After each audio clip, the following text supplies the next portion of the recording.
What's up, World Renowned family? Welcome to the 2-6. I am your host, Neil Oates Jr., Mr. World Renowned, and I am sitting next to one of my favorite, not even one of. Okay, good. My favorite person in the world, not just real estate, Miss Cyndee. Was Cyndee or Cynthia?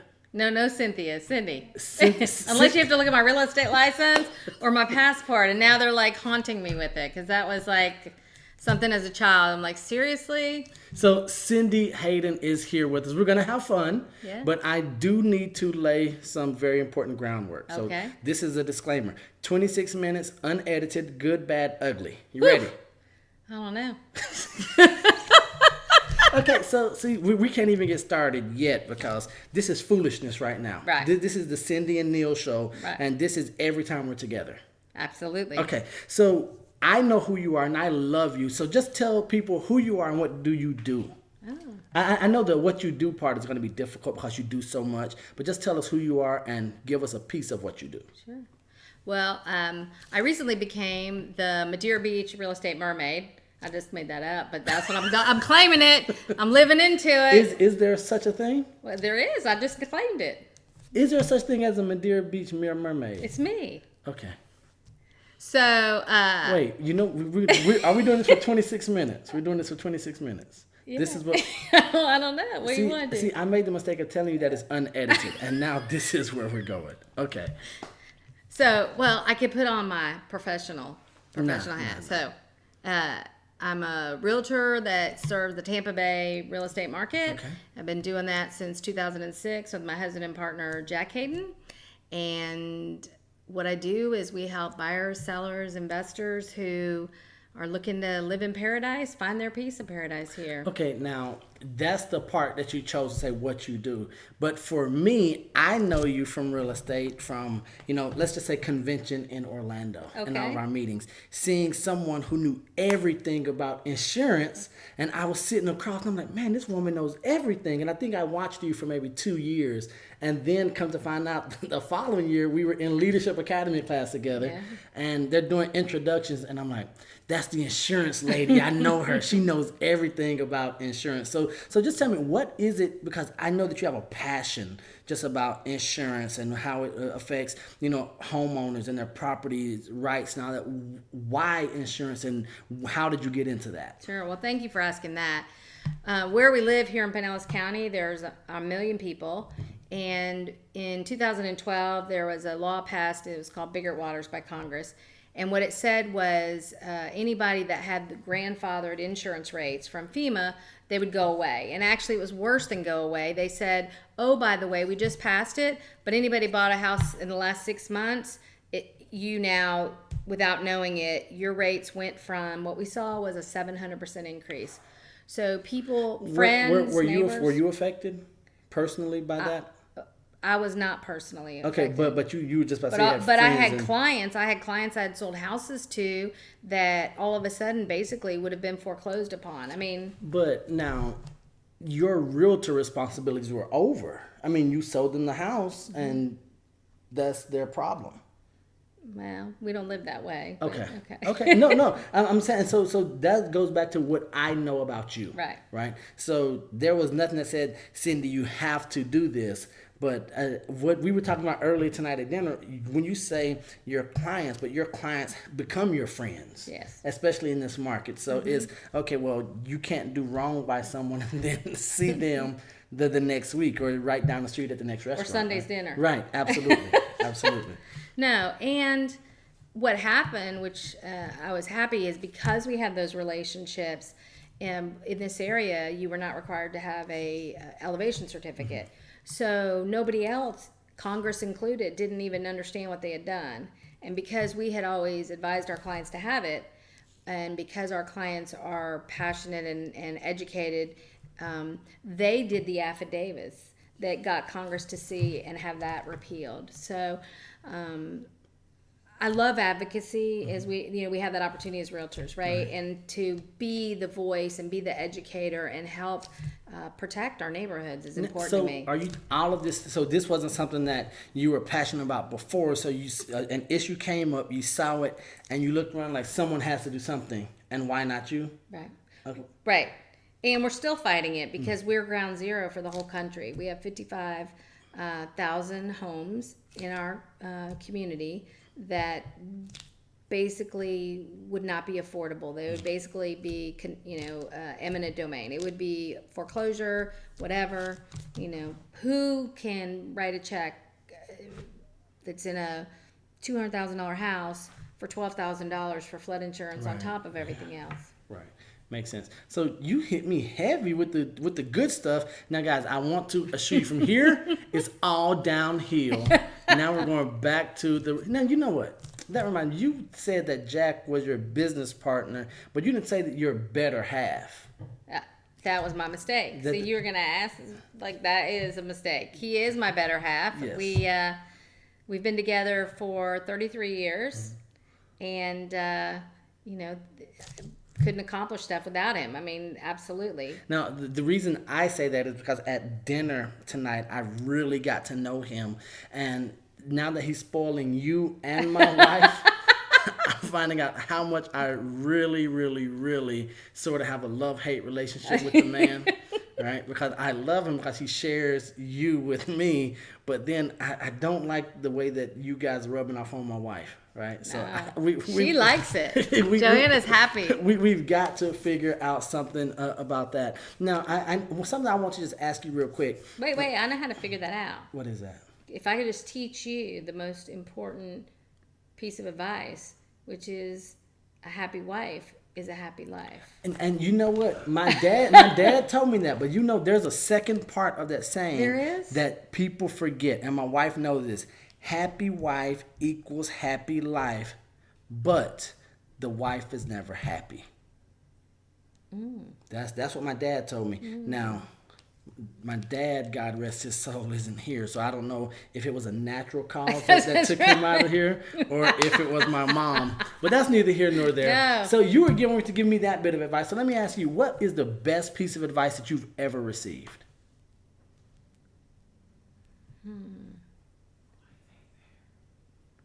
Ooh. Uh-oh. Ooh, from the peanut gallery, but it is good. Okay, here we go. Okay. And so, guys, once again, why I say Jack is her better half, he just told her. He phoned a friend. He just phoned in the answer. He told her what the best piece of advice was. Now, is this Jack's advice or not? It's Jack's advice to me. Okay. All right, Go ahead. What is it? So, I grew up and I want things to be fair. And so when I look around, just like with insurance, I want things to be fair. And when I find something not fair, I get really agitated. And so Jack is from Lexington, Kentucky. We met when we worked at IBM there. And he shares with me that life is not fair. Fair is a place you take your pigs. See, that's something he said. Look, no. So, guys, my wife is sitting right off camera. This must be a country thing because I'm from Alabama. And my wife has heard hundreds, if not thousands of times, life is not fair. Life is life. If you want a fair, wait for it to come to town. So that's why she's back here shaking her head. Jack's over here. But so... On that, let me ask you, since we're talking about fair. So I'm a firm believer, as I said, that life is life, right? Life is not fair. Life is, it gives us what it wants to give us, and we have to deal. So let me ask you, so what have you been able to embrace that? With Jack telling you that, and now you seeing it. Have you been able to fully embrace the, hey, life is life. There is no such thing as fair. Is that? And I'm sure there's a part of it in the personal side, apart from business. We're not talking about the insurance things like that, but I'm sure there have been challenges accepting that I guess that mantra or that part, right? Yes. I think it balances both sides. So for me, what I bring to life is I do try to treat people fairly. That is a compass for me in just how do I react. However, when I come into something that's not, I'm lucky like you that I work for myself now. And for the most part, I get to... I don't work for myself. Yes. Babe, when you watch this, I don't know what she's talking about. I work for you. Even though I'm the broker, I work for you. I will always work for you. Okay, go ahead. You work for yourself now. Okay. You're not gonna be able, you're gonna be in a lot of trouble when you go home. Gosh, I'm gonna have to go home and get a reclining couch for my wife now. Make sure that I take her to beachside restaurants that are actually open at night. All kinds of. And she has to have a soft blanket and a heated blanket. Oh, okay, but now that you work for yourself, go ahead. I didn't throw you off, did I? No. Okay, go ahead. I have come to appreciate there's ranges in there. On the same hand, I do have some luxury to not invest a lot of my time and energy around things that aren't fair, right? So, I mean, if it's something I can't, I think, going back to what you were saying, we become what we surround ourselves with. Right. And so if I get clients or I get other things that are just, and the word that comes to mind in real life, probably more than anything, and you and I have talked about this with the Veep, is, I have no tolerance for bullies, which to me is the unfair at the extreme where someone uses power to take advantage, right? And so that just makes me want to be a mama bear for everybody. It's like, so, but I do, when there's disappointments, like, if there was an opportunity that didn't come my way, say at the board or something else, that part of, even if you were the more qualified or whatever, I mean, that part of just more, I think my compass is not my time, right? Then not fair. Like I'm just, I don't really like to be a victim, but I guess for me, the thing is not letting other people be victimized, so that's how it's plays out. Okay, so being in real estate, and well, just in your life and your career, right now you are a leader, right? So I mean, people see you. I know I've seen you for years, and I'm like, wow, I see what she's doing. Let's first talk on the fun part, on the personal side of it. You and Jack, your two sons, what does it mean? What has leadership meant for you guys and for you as a mom, wife, as a business owner? What has leadership meant for you, just Cyndee, personally? And what role does that play in how you live your life? I think actually some of the earliest or best leadership growth happened in the family unit, because when Jack and I got married, he was a single parent and had 2 children, so we became a blended family. And so who I had to become as a step parent to step into the fact that I remember the realizing that if all relationships in the world were like a parent-child relationship, that there'd probably never be war. Because my experience as a parent, even as a step parent, is never say, oh, I'm only giving 50% and you have to give 50%, or it's I'll give 100% to you, just that you're that committed, right? And so I think as a leader, being able to show up and be the best you can be for the good of everybody, and get to put your own needs not primary, that's a big piece of it. And I think that goes out, and I have a thought now that leadership is about service. It's not about ego, right? So a lot of people get caught up in title and power and all of that, but the best leaders don't even have a title. People just are inspired and follow them. So now we're going to go to the leadership side on the professional, but it's not. I'm not going to ask you to talk or say anything. But do you remember during Leadership Academy? The moment we bonded, we were on the low ropes course, and I looked at you, and you had made a comment, and I looked at you, and in essence, I was like, why would you say that? Is that necessary? But now that's one thing I loved about you from the time I met you. I knew that if it was something that was worthwhile and needed to be said, you would say it. And if it wasn't worthwhile and it wasn't necessary, you might just sit there and look with this look right here and just see. And that's where I believe that you have a little bit of Alabama in you. So sort of like Patty Ketchum, when she just look and she just, oh, bless your heart. That type deal. Okay, so Debbie Kirkland. I think that's where I get some of it. That girl speaks some truth. So I saw Debbie Kirkland at the Jacksonville RE Bar Camp, and I got a few moments of her time. And yeah, you definitely, yeah, she's one that. She just speaks truth. Now with that, what I know I have my feelings. What are your feelings about just life today with people reluctant to speak the truth, and then other people being rude and say, I'm just being truthful, right? So we know there are two extremes. So first, what about the people what are your thoughts on people who, well, I don't want to be truthful, I don't want to be honest, let me try to play and maneuver and manipulate that right? I know how you feel about it, but go ahead and tell the people how you feel about that. She hates it. No, I'm just kidding. Go ahead. Go ahead. I think it's getting to be a harder walk to walk. That I think what I've experienced is losing the ability to have conversations and this, polarization. And so for me, I think there's levels and where I speak my truth. And by that I mean, as a realtor, in many ways, I think of it as like ambassadors of our town, mayors of our town.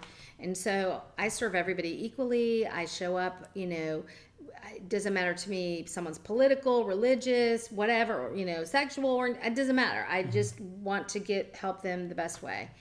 That being said, it's hard to, in that realm, in the business realm, I think that the sadness is that more people are withholding, which is causing more friction. I grew up in Jacksonville during desegregation, and I was bused to school on one side and the other, and there was a lot of tension, a lot of violence, and so I struggled through that experience of people coming together, like finding that, you take all this and then and everybody comes together, and we were all products of just what was going on in the time. And then from there, I just felt we made so much progress. And I think there's some sayings that say we're only as healthy as our secrets. But I think social media, I think technology is people are in silos, and so I would say the opposite. People are stuck in only their truth. There's not space to say, and influence and converse. And we all come from a certain view, but it doesn't mean it's the only view or the right view, right? And so making a space to have thoughtful conversation is an art, and it's harder and harder. You can't do it in a text. Right. You can't do it in a Facebook post, in my opinion, right? It's investing in really staying curious and open-minded. And so I would say that, in some things, I'm comfortable speaking my truth, but in those cases, a lot of it is more about because I can impact my own life, and that's okay, right? If I speak my truth about my weight, or if I speak my truth about, my journey as a realtor, then I have the right to share my truth.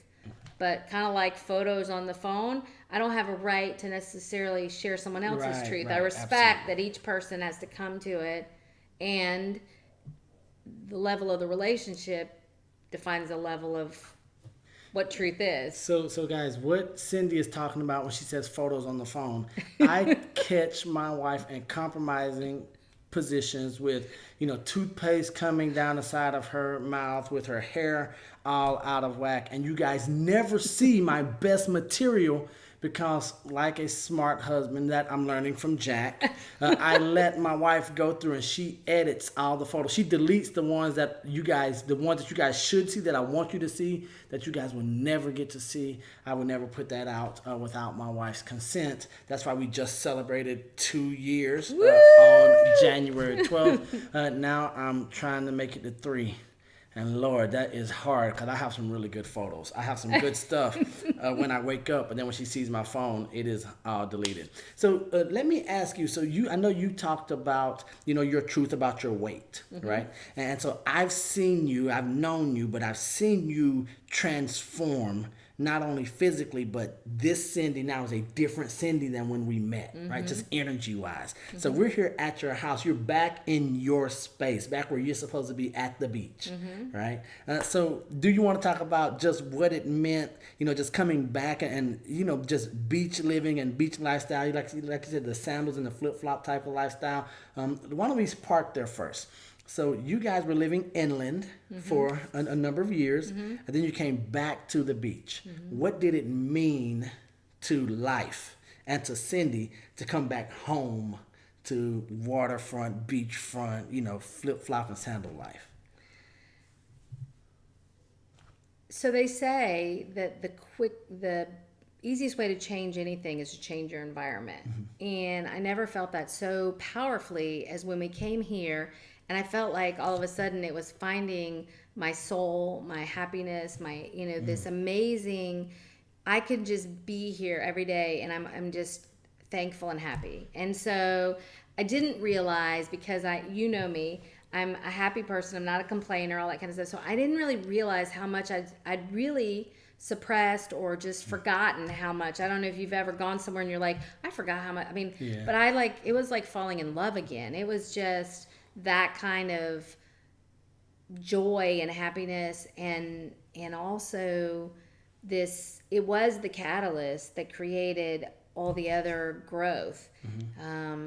So let's go ahead and jump into, so that was a catalyst that, created all the other growth. So let's first talk about, or mainly talk about, the physical transformation and what came off of that. Yeah. So as I say, this Cyndee I'm seeing now is not the Cyndee that I met. Right. So tell the people who the Cyndee I met was, and where you are, and what you're doing, and what got you back in love with Cyndee and saying, I'm going to do this for me first, and then everyone else around you is going to, they're going to reap the benefits. So how did it start? What happened? And like I said, just tell us who Cyndee was and who she is now. Yeah.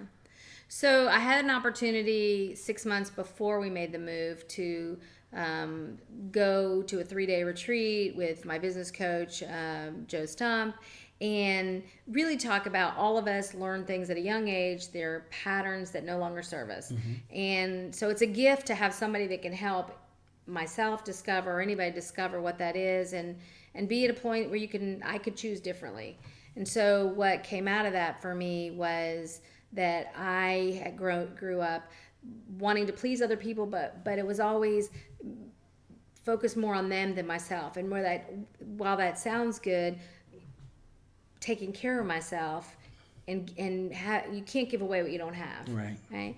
And so really, you talk about Jack, there is nobody more disciplined, focused, steadfast on health, self-care, all those things. I mean, he's a model of what it looks like to be committed to that. And so when we got here, and you noticed you got to go up and down the stairs, right? Yes. I was thinking that I wasn't going to say anything. I was like, Lord.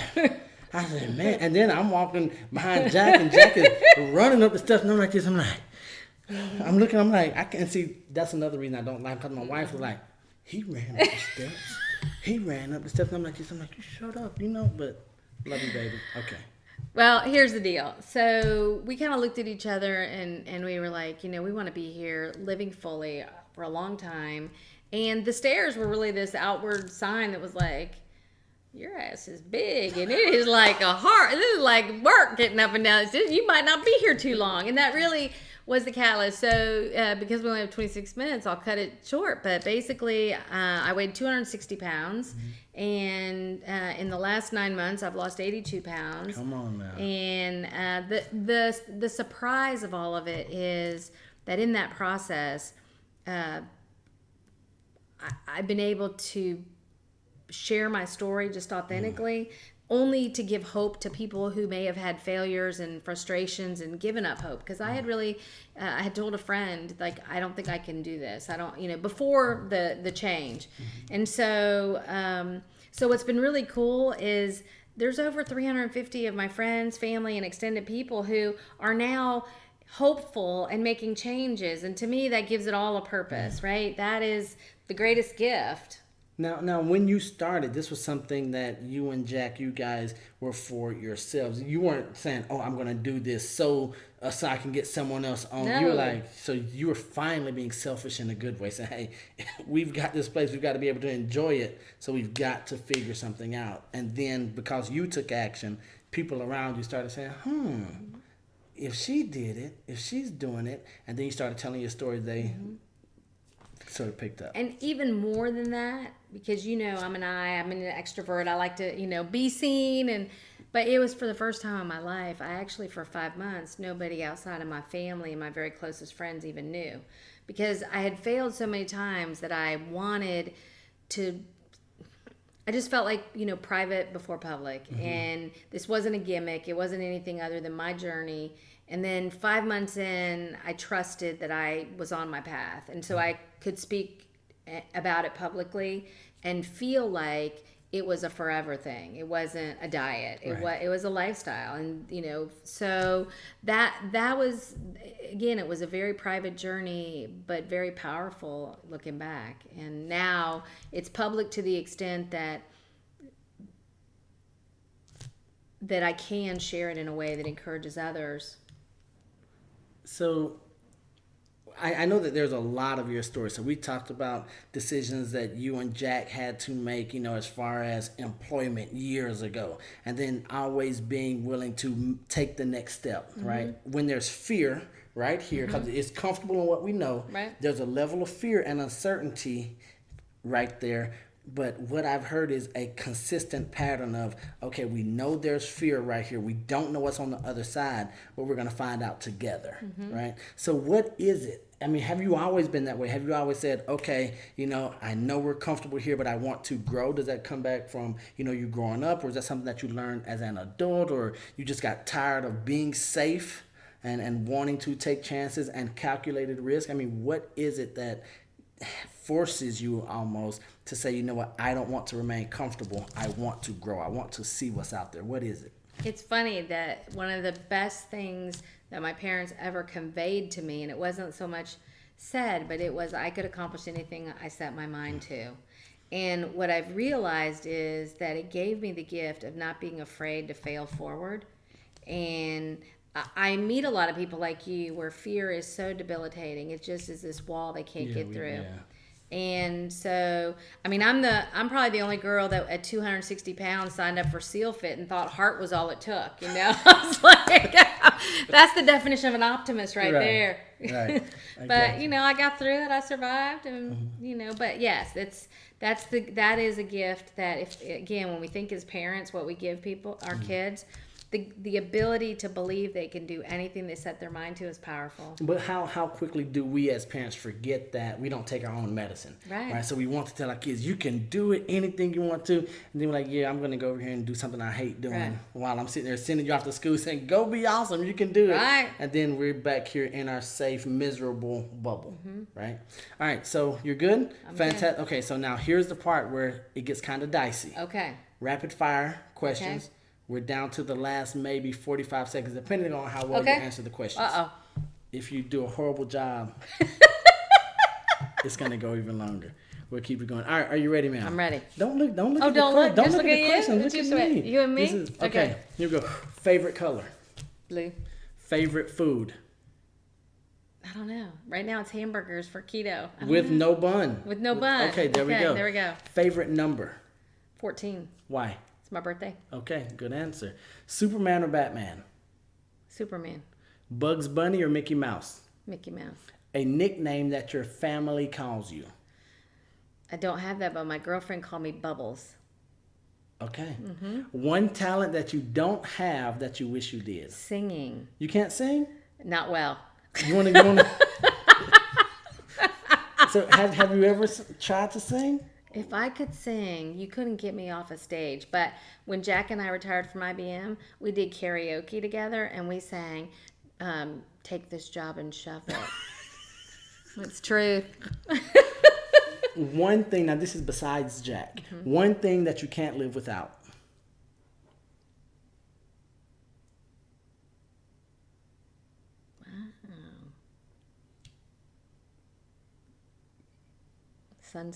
Sunsets. Hey, you know what? I had it here for you. Favorite movie? Is there one movie that you watch over and over, or that you could watch over and over? No, I'm not that girl. So you're not a movie person? Me either. Jack could. Groundhog Day. If you guys heard that off camera, Groundhog Day. All right, so if you guys want to get Jack anything, get him Groundhog Day. It's really The Christmas Story. That's the one he watches over and over. Mm-hmm. And your favorite book? A book that made a huge impact in business for me, and it still is The Speed of Trust. Covey. Yeah. Stephen Covey. Junior. Yes. Because girl, look at her. I got you. Cyndee Haydon, you are off of the hot seat. Thank you so much for hanging out with us at the 2-6. Good stuff. And Jonathan Dolphus, if you're watching this episode, or Carlos Melendez, or anyone else that's not with Neil and Cyndee, Team Cyndee, you guys know. We love you guys. Take care. We love you. Sorry Bye. I couldn't be here. Sorry you can't be here. Maybe one day. Who knows? Maybe not. I don't know. It's my show. Maybe you'll never be. I don't know. You got to work up to it. Just saying. I'm just. I can't believe you said. Oh my gosh. Bye. Peace. Love you guys.